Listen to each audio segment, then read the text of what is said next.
3 million souls vanished under this man's hands. But tonight, at a dark street corner in Buenos Aires, he only worries about one thing: missing the scheduled bus to make it home in time for dinner. Neighbors call him Ricardo Clement, an exemplary employee at the Mercedes-Benz factory, a quiet husband, a strict father, counting down the days until his retirement. No one in Argentina knows his real name. No one knows his true face, once appeared on history's most cruel orders. But in the shadows, a black car has silently followed his bus for weeks. Inside are 4 Mossad agents, ghosts. They don't just know who he is, they know every mole on his body. Most Nazi war criminals died peacefully. No one sought them. No one demanded justice. But this man is different.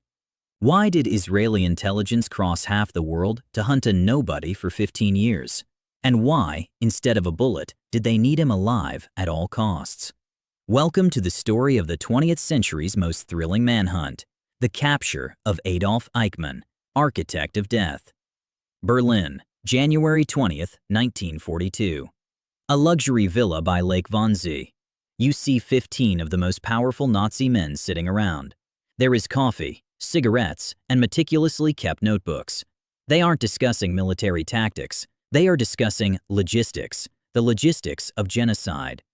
Among the insiders, there is a younger man, thin, wearing glasses, sitting in the corner. He doesn't argue. He takes notes. Every detail, every number. That was Adolf Eichmann. Eichmann wasn't a killer holding a gun on the battlefield. He was an expert in train schedules. He turned death into an algorithm. He calculated how many people could fit into a train car, how much gas was needed for each room, and how to keep the killing line running without a glitch. When the Nazis surrendered in 1945, Eichmann did what he was best at. He calculated an escape. As Berlin collapsed, he stripped off his brilliant SS uniform, put on ragged civilian clothes, and vanished into the smoke of a burning Europe. The war ended, but for Eichmann, the game of hide-and-seek had just begun. First, he was captured by the U.S. military. He gave a fake name, Otto Eichmann. In the chaos of prisoner camps, no one recognized this quiet man as the one behind the deaths of millions. He escaped from the camp, hid in German forests, working as a woodcutter for years. He drank beer at local inns, read newspapers about the executions of his former comrades, and stayed silent. But Eichmann knew he couldn't stay in Europe forever. In 1950, with the help of some secret organizations, he walked across the Alps into Italy. There, a monk handed him a Red Cross passport under the name Ricardo Clement. With this new identity, he boarded a ship for Argentina, the promised land for hiding Nazis. In Buenos Aires, he started over. He worked odd jobs, eventually settling at Mercedes-Benz. He brought his wife and children over. He built a small house on Garibaldi Street. He thought he was safe. He thought history had forgotten him. But justice did not forget. In Frankfurt, a prosecutor named Fritz Bauer had spent his life hunting these demons. One day, he received a letter from Argentina.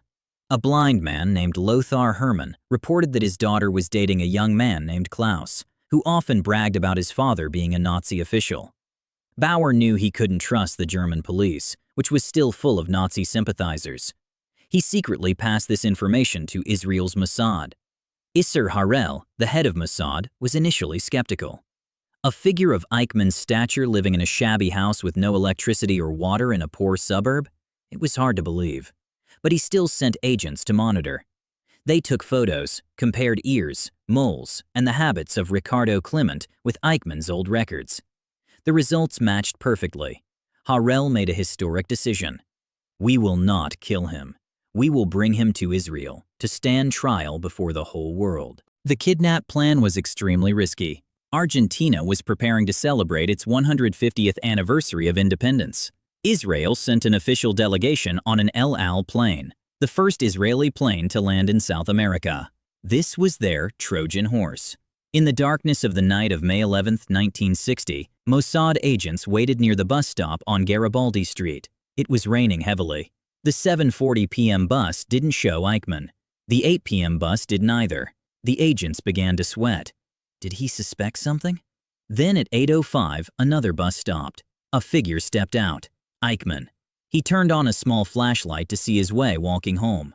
As he passed the Mossad car, an agent stepped out, pretending to ask for directions in Spanish. Un momentito, señor. Before Eichmann could react, 3 other men lunged at him. They struggled, pushing him into the back seat of the car. Eichmann let out a terrifying scream and then went silent. In the car, an agent said in German, "If you move, you die." Eichmann replied in a trembling but strangely calm voice, "I have accepted my fate." Mossad hid Eichmann in a safe house for 9 days. They interrogated him. At first, he denied it, but when faced with evidence, he admitted, "I am Adolf Eichmann." The biggest challenge was getting him out of the country. They drugged him, dressed him in an El Al crew uniform, and put on sunglasses. They told airport security he was a pilot who became ill after an accident. In a daze, this pilot was pushed through the checkpoint and onto the plane. When the plane took off and left Argentine airspace, the agents finally breathed a sigh of relief. On May 23, 1960, Israeli Prime Minister David Ben-Gurion stood before Parliament and declared, "Adolf Eichmann is in custody in Israel." The world was shocked. The trial began in 1961 in Jerusalem. Eichmann sat in a bulletproof glass booth. For months, hundreds of witnesses recounted the most horrific crimes. Eichmann just sat there, adjusting his glasses and taking notes. His defense was always, "I was just a cog in the machine. I just followed orders." But the court rejected that. Eichmann was not a victim of the system. He was the one who designed the system. He was sentenced to death by hanging. At Ramla prison, on the night of May 31, 1962, Eichmann stepped onto the gallows. He refused a blindfold. His last words, "Long live Germany. Long live Argentina. Long live Austria. I had to follow the laws of war and my flag." A minute after midnight, the trapdoor opened. His body was cremated before dawn. Ashes were scattered into the Mediterranean, outside Israeli waters. No grave, no headstone. Nothing for neo-Nazis to worship. Eichmann vanished as if he never existed, just as he turned millions to ash. This isn't just an intelligence thriller, it's a chilling warning. Evil doesn't always wear a devil's face with fangs. Sometimes evil looks like a diligent employee, a loving father, a quiet neighbor. Those who choose silence and follow the process. Eichmann said he was a cog, but those cogs ran history's most horrific killing machine. When we trade conscience for system safety, evil grows. Justice may be late, but it must come. We each have a responsibility never to become a heartless cog in any unjust system. If you found this valuable, help us spread it. Like the video, subscribe for more historical files, and comment your thoughts below. Do you agree with the just following orders defense? Are we modern-day Eichmanns in other systems? See you in the next file.